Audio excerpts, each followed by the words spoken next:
Constance Cumby, author of The Hidden Dangers of the Rainbow, had stumbled onto this Maitreya figure in her research in the 80s. Her book, published in 1983, was the first book to give a full expose on Maitreya and Benjamin Creme.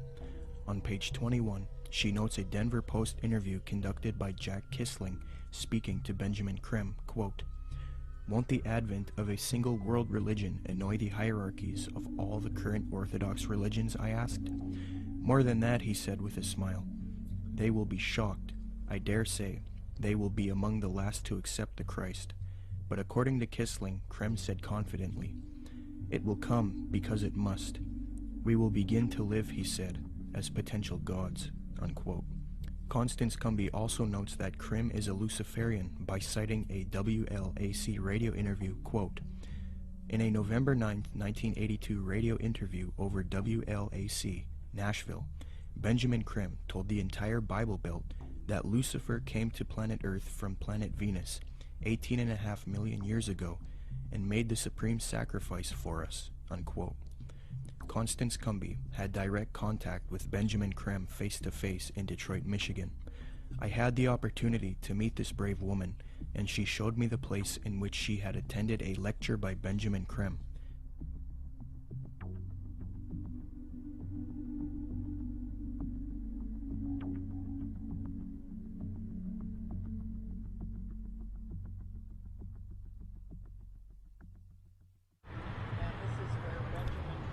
Spoke to a packed crowd November 4th, 1981,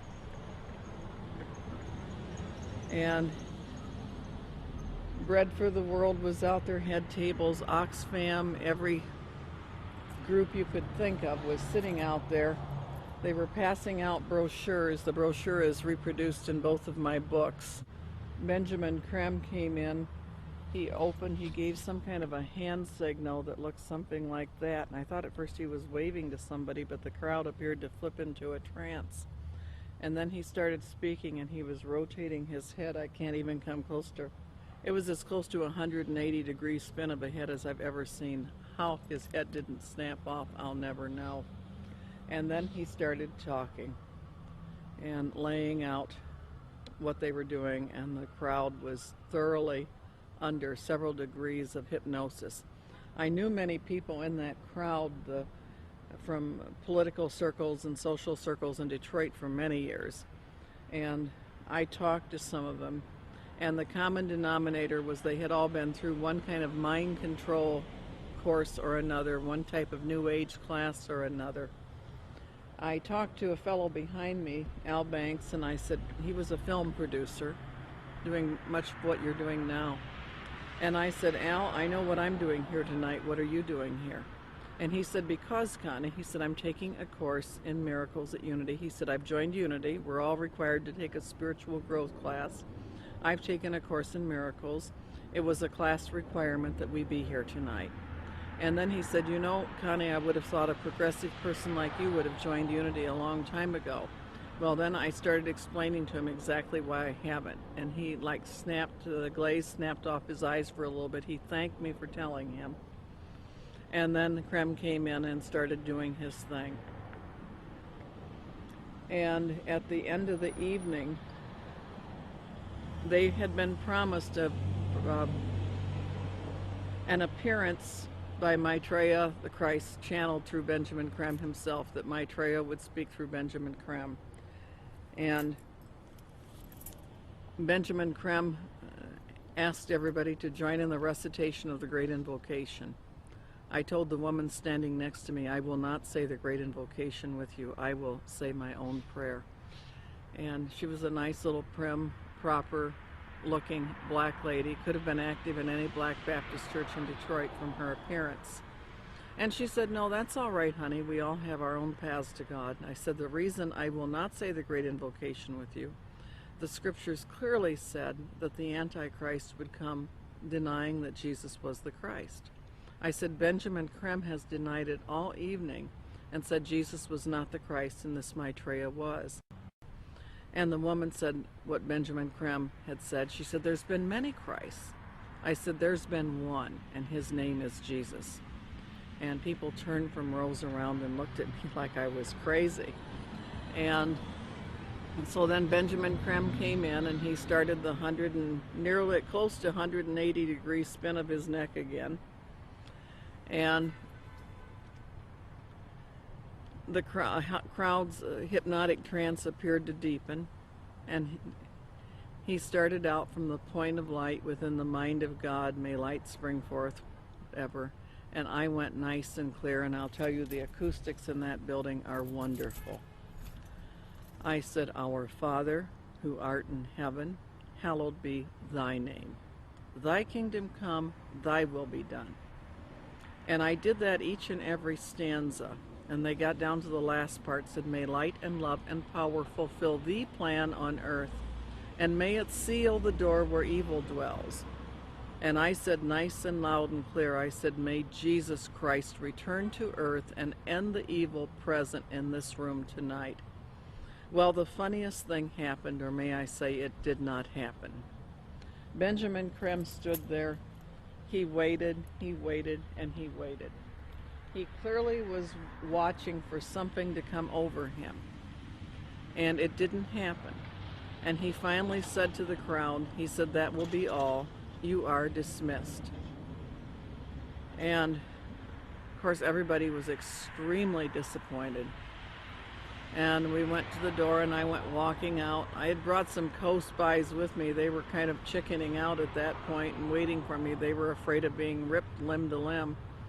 And I stood down there, and a number of those people knew me, and they were just furious with me. And I stood there calm, cool, and collected, and I said, well, I said, if you're Maitreya the Christ, Betreya the Christ, or whatever his name's supposed to be, or everything he's cracked up to be, one lousy Christian in there saying the Lord's Prayer shouldn't have stopped him.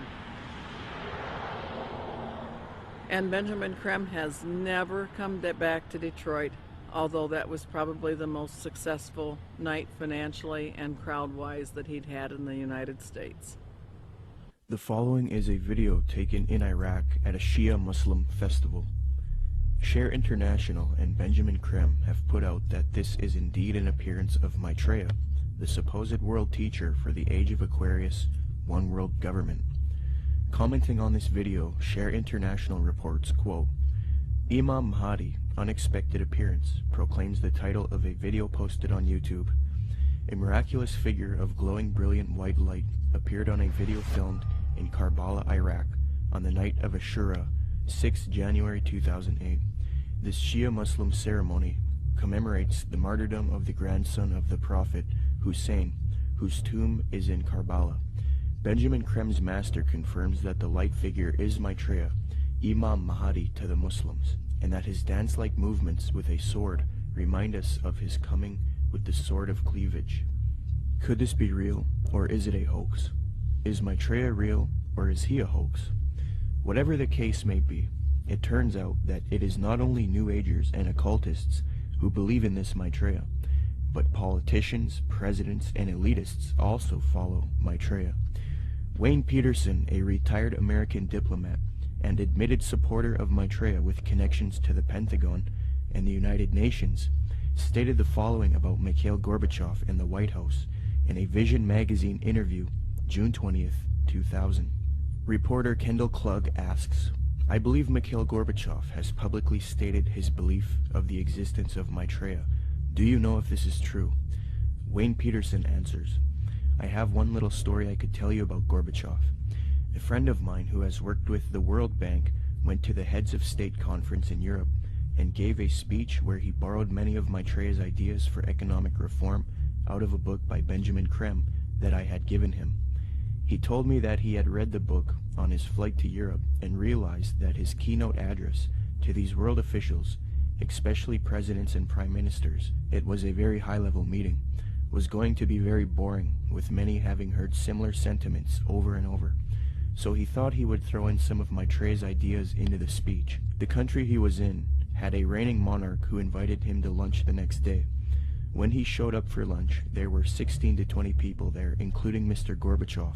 The monarch of this country said to my friend, I suppose you're wondering why we invited you here today. Well, we are all curious about where you got those ideas for your speech, which you presented yesterday. He said that my friend Wayne gave me a book written by Benjamin Creme about Maitreya's mission. Immediately they nodded their heads. We thought so, was the apparent response. That's why we invited you here. We all know of Maitreya, and we're doing what we can for him. But we are not able to say anything publicly because we are world leaders. We each have our own public to deal with.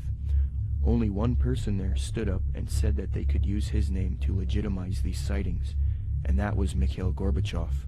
He was the only man in the room who would say, "Use my name if you want." The reporter asks, "Do you think President Clinton has had an experience with Maitreya?"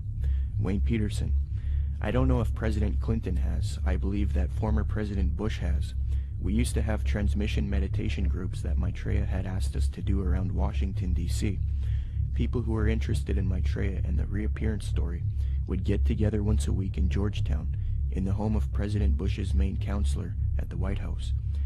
President Bush came over to this house for dinner one night, and the hostess was in the dining room as President Bush asked her, 'What do you think? I'm running against Clinton in this election. Am I going to win?' She said, 'No, Mr. President, you are not. Maitreya has already said that you are going to lose to Clinton.' Bush never challenged her, but merely said, 'Yeah. He didn't ask who Maitreya was. He was very quiet, and then said, 'I think I've got to go now.'" Benjamin Creme has said many times that he had heard from one of Maitreya's associates that Maitreya had appeared to Bush and that they had a discussion in the White House. So that incident with my meditation group seemed to confirm that Bush did in fact know of Maitreya.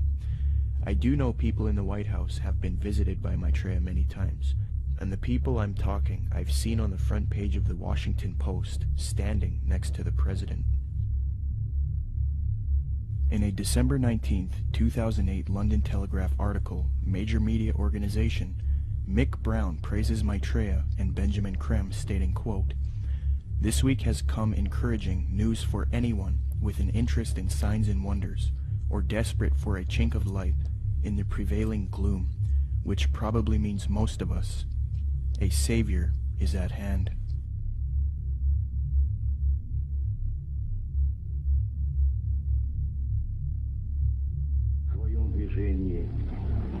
В другом направлении, к новому мировому порядку.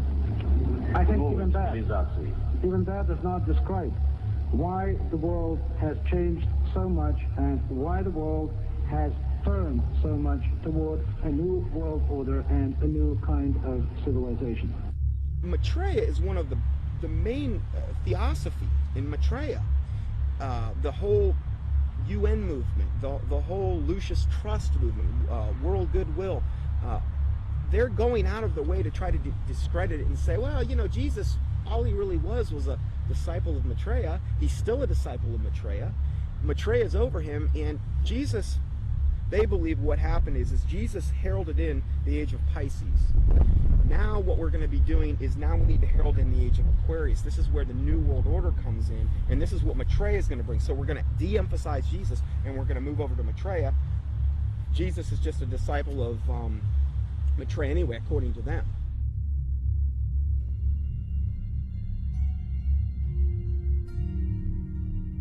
In 1919, the theosophist Alice Bailey was supposedly contacted by one of these ascended masters known as the Tibetan Dijwal Kul.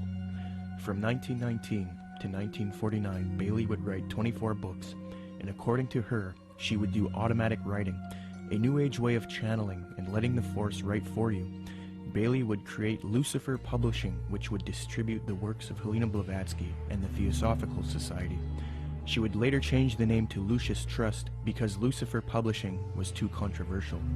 Lucis Trust evolved into a large New Age organization, and it is still active today. Lucis Trust is also directly associated with the United Nations. According to the United Nations International Geneva Yearbook 2009, quote, "The Lucis Trust is recognized by the United Nations as a non-governmental organization and is represented at regular briefing sessions at UN headquarters. The Lucis Trust is on the roster of the United Nations Economic and Social Council." Thus, Theosophy and the New Age are now fused into the United Nations, which gives a medium for the New Age agenda to unfold.